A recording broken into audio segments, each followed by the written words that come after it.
100,000 Japanese soldiers, the strongest fortress in the Pacific, 17 miles of tunnels, hundreds of artillery pieces, 4 airfields, a harbor that could shelter the entire combined fleet. America looked at all of it in the summer of 1943 and made a decision that no military doctrine had ever suggested was possible. They left it alone, not because they could not take it, because they decided taking it was not worth the cost. What happened to those 100,000 men over the next 2 years is one of the most devastating and least told stories of the entire Pacific War. This is no man's land. Hit subscribe and turn on notifications. New documentaries drop every single week. To understand what America decided to leave behind, you have to understand what Rabaul was at its peak in 1942 and 1943. The Japanese had taken Rabaul from the Australians in January of 1942 in an operation so swift and so overwhelming that the Australian garrison had barely time to evacuate before the occupation was complete. What Japan found when it took the island was a natural harbor so deep and so well protected that it was one of the finest anchorages in the entire southwestern Pacific. Simpson Harbor could shelter hundreds of warships simultaneously. The surrounding terrain, volcanic ridges, dense jungle, natural choke points, made the position defensible from every direction by a fraction of the troops that would be needed to take it by force. Japan immediately recognized what it had and began building with a scale and urgency that reflected how clearly its commanders understood the harbor's strategic value. Over the next 18 months, Rabaul was transformed from a colonial town into the most heavily fortified Japanese position outside the home islands themselves. 4 airfields were constructed and expanded, capable of supporting hundreds of aircraft simultaneously. The tunnel system bored into the volcanic rock surrounding the harbor was eventually extensive enough to shelter aircraft, ammunition, fuel, and personnel from any aerial bombardment that American forces could deliver with the weapons available in 1943. Coastal artillery batteries were positioned to cover every approach to the harbor. Anti-aircraft positions ringed the perimeter in concentrations dense enough that American bomber crews called Rabaul the most dangerous target in the entire theater. The garrison grew to approximately 100,000 men. Soldiers, sailors, aviation personnel, construction workers, and support troops, making it the largest Japanese military concentration outside of the Chinese mainland. When American planners looked at Rabaul in mid-1943 and began calculating what it would cost to take it by direct assault, the numbers were not encouraging. Estimates ranged from 30,000 to 50,000 American casualties for an operation that would take months of brutal fighting in terrain that favored the defender at every point. The battle for Tarawa had cost nearly 1,000 Americans dead in 76 hours on a tiny coral atoll, a fraction of the size of the Rabaul Peninsula. Rabaul was not a tiny coral atoll, but the answer to the problem of Rabaul was not going to come from a frontal assault, and the man who had the answer was already thinking about it. In August of 1943, Allied commanders meeting in Quebec made a decision about Rabaul that represented one of the most significant departures from conventional military doctrine in the entire Pacific War. The original plan, Operation Cartwheel, as conceived by General Douglas MacArthur, had included a direct assault on Rabaul as its eventual objective. The island was the keystone of Japanese power in the southwestern Pacific. Every convoy heading to the Solomon Islands, every air operation over New Guinea, every naval movement in the theater was supported from Rabaul. Taking it, in the conventional military logic of 1942, was the only way to neutralize it. MacArthur changed his mind. The evidence that drove the change was the casualty data from the Guadalcanal campaign and from the early operations in the Solomons, combined with an emerging understanding of what American naval and air power could do to an isolated position when applied consistently over time. The argument MacArthur made to his superiors, and that eventually prevailed in Allied planning, was not that Rabaul could not be taken. It was that taking it was unnecessary. If American forces could seize positions that allowed them to interdict Rabaul's supply lines and neutralize its airfields through sustained bombardment, the base would be strategically irrelevant, regardless of how many troops remained inside it. 100,000 Japanese soldiers in a fortress with no supplies, no air cover, no ability to intervene in operations elsewhere, were not a military threat that required elimination. They were a liability that Japan would have to feed and supply and worry about indefinitely, while America moved on to the targets that actually mattered. The Joint Chiefs approved the revised plan. Rabaul would be isolated, neutralized, and bypassed. The garrison inside would be left to survive as best it could on what it had and what submarines and aircraft might slip through an Allied blockade that would tighten progressively as American strength in the theater increased. The decision was strategically elegant. For the 100,000 men inside the perimeter, it was a sentence that none of them had been tried for, and none of them could appeal. The process of isolating Rabaul was not a single decisive event. It was a gradual tightening that the garrison inside experienced as a series of escalating deprivations, each one more serious than the last, with no single moment where it became undeniable that the situation was permanent rather than temporary. The first stage was air. American and Australian aircraft began systematic attacks on Rabaul's airfields in late 1943, not with the objective of destroying the base. The fortifications made that impossible with the weapons available, but with the objective of destroying the aircraft that gave the base its offensive capability and its ability to contest the airspace over the surrounding region. The air battles over Rabaul in November of 1943 were among the most intense of the Pacific War, producing losses on both sides that reflected how much each valued control of the air over the fortress. Japanese aircraft losses were severe enough that the combined fleet began withdrawing its carrier air groups from Rabaul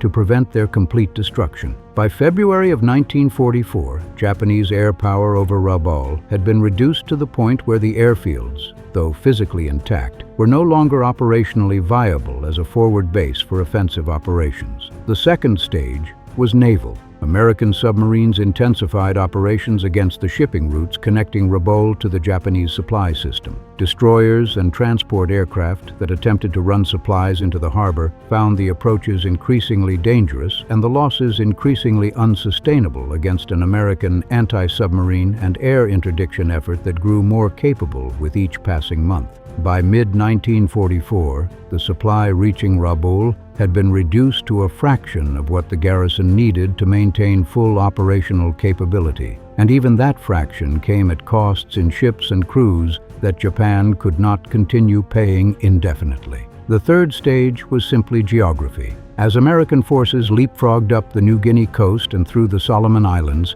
Rabaul moved progressively further behind the front lines, not because anyone had advanced toward it, but because the war had moved away from it in every direction, leaving it isolated in a pocket of Japanese-held territory that had no strategic significance to either side and no prospect of becoming significant again as long as American forces continued their advance toward the Philippines and Japan. The 100,000 men inside Rabaul did not learn simultaneously or suddenly that they had been abandoned by the strategic situation. The realization came in stages, and those stages were experienced differently depending on rank, location within the garrison, and access to information about the wider course of the war. The senior commanders at Rabaul had a clearer picture of the strategic situation than the ordinary soldiers and sailors of the garrison, and the picture they had was not reassuring by any measure. General Hitoshi Imamura, commanding the 8th Area Army from Rabaul, understood by mid-1944 that the island's role in Japanese strategic planning had effectively ended. The airfields were neutralized. The harbor, while still physically functional, could not be used for any meaningful offensive operation. The garrison's supply situation was deteriorating in ways that no amount of local resourcefulness could fully compensate for over the long term. What the senior commanders did not do and could not do within the framework of Japanese military culture and its institutional imperatives was communicate the full weight of this assessment to the men under their command in terms that reflected the actual situation. Men were told that the garrison was conducting a strategic holding operation of great importance to the empire. They were were told that reinforcement and relief were being planned and would come when the strategic situation permitted. They were not told that the war had moved on without them, and that the most realistic scenario for their future involved surviving in place for however long the war lasted on the strength of whatever food they could grow and whatever supplies could slip through the blockade. What they could observe for themselves was more honest than what they were told officially. The supply ships stopped coming on any regular schedule. The aircraft disappeared from the airfields over the course of weeks rather than days. The air raids became infrequent and then almost stopped entirely, not because the Americans had decided to spare them, but because there was nothing left at Rabaul worth the cost of the bombs and the risk to the crews. Each of these observations was a piece of a picture that the men of the garrison assembled for themselves despite the official version they were being given. And by the end of 1944, most of the garrison understood the picture clearly, even if nobody was permitted to say so directly. Stop and consider what 100,000 men actually require to survive for 2 years. The numbers are not abstract and they are not comfortable. A Japanese soldier in the field required approximately 600 calories per day from military rations alone, supplemented by whatever local sources could provide, to maintain minimal operational effectiveness. 100,000 men at that level require 60 million calories per day. Over 2 years, that is approximately 43 billion calories that the garrison needed to source from somewhere. The supply ships that were getting through the Allied blockade by mid-1944 were delivering a fraction of that requirement. The agricultural capacity of the Rabaul Peninsula, intensively developed by Japanese soldiers who converted every available plot of ground to food production, could supplement but not replace the missing supplies at any scale that made the mathematics work without severe reduction in individual consumption. The caloric mathematics of the isolation were not survivable at the garrison's original strength without extraordinary adaptation, and the adaptation that the Rabaul garrison undertook to address this reality constitutes one of the most remarkable and least examined organizational achievements of the Pacific War. Entire battalions were redirected from military duties to agricultural production as their primary function rather than a supplementary one. Officers who had trained for years in combined arms tactics spent their days supervising the cultivation of sweet potatoes and taro and whatever else the volcanic soil of the Rabaul Peninsula could be induced to produce. Soldiers fished the waters around the island in boats that had been repurposed from military use, built irrigation systems from whatever materials were available, and bred pigs and chickens in numbers that transformed parts of the military base into something that a pre-war observer would have recognized more readily as a farming community than a military garrison. The engineering capacity of the garrison, which had been built around constructing fortifications and maintaining military infrastructure, was redirected toward building the agricultural and food processing systems that could keep 100,000 men alive in a situation that military planning had never anticipated and had no doctrine for managing. What they built was not a military operation in any conventional sense. It was a society, and the question of whether that society could survive long enough for the war to end one way or another was entirely out of its hands. The internal life of the Rabaul garrison during the isolation years was shaped by a set of contradictions that the men who lived through it found difficult to describe in their post-war accounts without confronting directly how different their experience had been from the war they had trained to fight. They were soldiers in a fortress that had no military function. They were members of a garrison that was still theoretically engaged in the Pacific War, but had not conducted a meaningful offensive operation in over a year and had no prospect of doing so. They were subjects of an empire that had told them they were engaged in a war of national survival while providing them with progressively less material support for surviving at all. The senior commanders attempted to maintain the forms of military routine, unit formations, training exercises, officer inspections, in part because routine provided structure that prevented the psychological collapse that isolation and uncertainty could produce in large groups of men without clear purpose. and in part because maintaining the appearance of an operational military force was consistent with the official position that Rabaul's isolation was a temporary strategic condition rather than a permanent one. Below the level of official routine, the garrison developed its own informal culture of adaptation that bore only surface resemblance to the military organization it had grown out of.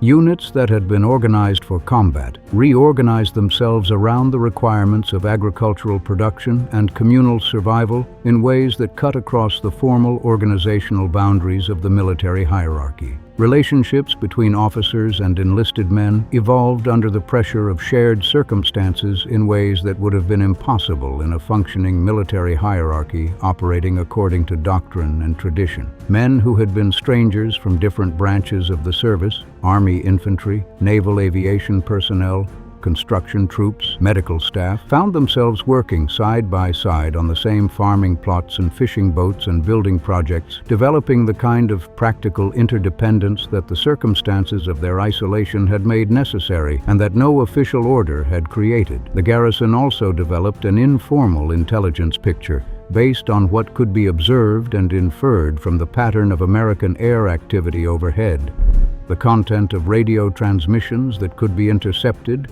and the occasional reliable account from the outside world that found its way through the blockade. While the 100,000 men of the Rabaul garrison were farming sweet potatoes and fishing and trying to survive the isolation that American strategy had imposed on them, the war that had bypassed them was moving at a pace and across a geographic scale that made the events inside Rabaul's perimeter increasingly irrelevant to both sides and to the outcome that would eventually end the conflict. MacArthur's forces leapfrogged up the New Guinea coast in a series of amphibious operations that seized key airfield sites and supply points while bypassing Japanese concentrations wherever possible, following the same strategic logic that had been applied to Rabaul, but implementing it at a pace that the Japanese defensive system could not respond to effectively. The operations that took Hollandia in April of 1944, that secured the Vogelkop Peninsula by July, that positioned American forces for the return to the Philippines by October. Each one represented another step away from Rabaul and another reduction in the strategic relevance of the 100,000 men still inside its perimeter. Nimitz's Central Pacific campaign drove through the Gilbert Islands, the Marshall Islands, the Marianas, and the Carolines in a sequence of operations that brought American air power within range of the Philippine Islands and eventually Japan itself. The bypassed Japanese garrisons, Rabaul, Truk, Wewak, dozens of smaller positions scattered across the theater were left in place, their strategic relevance declining with each American advance, their supply situation deteriorating in parallel with the shrinking of the Japanese maritime supply network under sustained submarine attack. Rabaul's garrison watched this process from their isolated position through the signals they could intercept and the aircraft they could occasionally observe passing overhead. The American B-29s, heading north toward Japan, flew at altitudes that put them well beyond the reach of what remained of Rabaul's anti-aircraft capability. They were visible evidence that the war had moved to a theater entirely removed from the one the Rabaul garrison had been positioned to fight in, and that the distance between their fortress and the decisive battles of the conflict was measured not in miles, but in the irreversibility of strategic decisions already made and being executed without them. Japan's surrender in August of 1945 reached Rabaul through official channels, and the garrison's response to it was shaped by everything they had experienced in the preceding 2 years of isolation. General Imamura received the surrender order and complied with it, formally surrendering the Rabaul garrison to Australian forces in September of 1945 in a ceremony conducted with the formality that Japanese military culture required, regardless of the circumstances surrounding it. The accounts of Australian officers who participated described the Japanese garrison as maintaining military bearing and discipline throughout the surrender process despite the conditions they had endured. A detail that says something important about what the isolation years had and had not done to the men who survived them. The condition of the garrison at surrender told the story of the isolation years more clearly than any official account could have. Of the approximately 100,000 men who had been present at Rabaul at the peak of the garrison's strength, the number who survived to surrender was substantially lower, reflecting deaths from tropical disease, malnutrition, and the continued trickle of Allied air attacks that had never entirely stopped throughout the isolation period, even as they diminished in frequency and scale. The men who did surrender were visibly diminished by the years of restricted diet and constant agricultural labor, though the remarkable organizational effort the garrison had made to sustain itself through food production meant that Rabaul's survival rate was significantly better than that of some other bypassed Japanese garrisons that had been unable to develop equivalent agricultural capacity and had suffered correspondingly higher losses to starvation and disease. The process of repatriation that followed the surrender took months and required substantial logistical effort on the part of Australian and eventually American forces to move 100,000 men from an island that the war had deliberately chosen to forget back into a world that the war had in the meantime permanently changed. The Japan they were returning to was not the Japan they had left. The empire that had sent them to Rabaul no longer existed. The emperor whose name had been invoked in every official communication that told them their isolation was temporary and strategically important had surrendered unconditionally.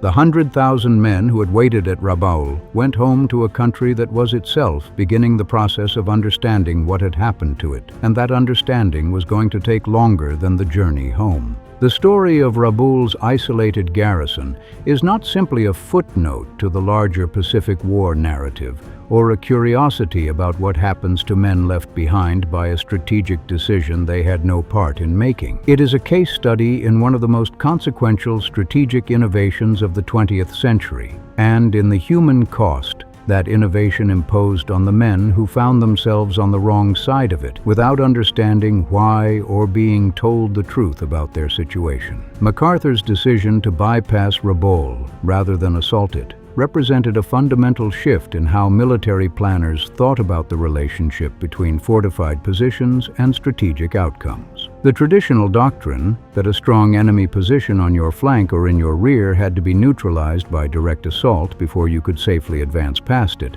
was replaced by the recognition that air and naval power could impose a strategic neutralization that accomplished the same military objective at a fraction of the human cost, provided you were willing to accept the slower timeline and the psychological discomfort of leaving a large enemy force alive and in place behind your lines. The 100,000 men of the Rabaul garrison were not defeated in battle in any conventional sense. They were made irrelevant, which is a different kind of defeat and in some ways a harder one to endure because it contains no moment of resolution and no point at which the outcome becomes clear enough to be accepted and processed. The men who lived through the isolation, who farmed and fished and waited and watched the B-29s fly overhead toward targets they could not reach and a war they could not participate in, understood this in a way that the men who planned the strategy around them could only understand abstractly from a distance, through the clean language of operational planning documents that do not have to account for the experience of the people they describe. They were the proof of concept for an idea that changed warfare permanently. The cost of being proof of concept, measured in 2 years of hunger and isolation, and the slow understanding that the battle you had trained for was never going to come, was paid entirely and without appeal by the men inside the perimeter, who had no vote in the decision that put them there and no way out until the war they had been left behind by finally ended on someone else's terms. 100,000 Japanese soldiers waited at Rabaul. They built fortifications that no assault could have easily taken. They maintained discipline through 2 years of isolation. They farmed the volcanic ground of their fortress to keep themselves alive. Nobody came, not because America could not come, but because America decided the 100,000 men inside were more useful to Japan as a burden than as an enemy worth fighting. The men who made that decision were right. The men who lived it paid for being right with 2 years of their lives inside a fortress the war had chosen to forget. If this video meant something to you, hit the like button right now. It is the single best way to push this story to someone who needs to hear it. Subscribe if you are not already here. Drop a comment telling us where you are watching from and whether anyone in your family served in the Pacific. We will see you in the next one.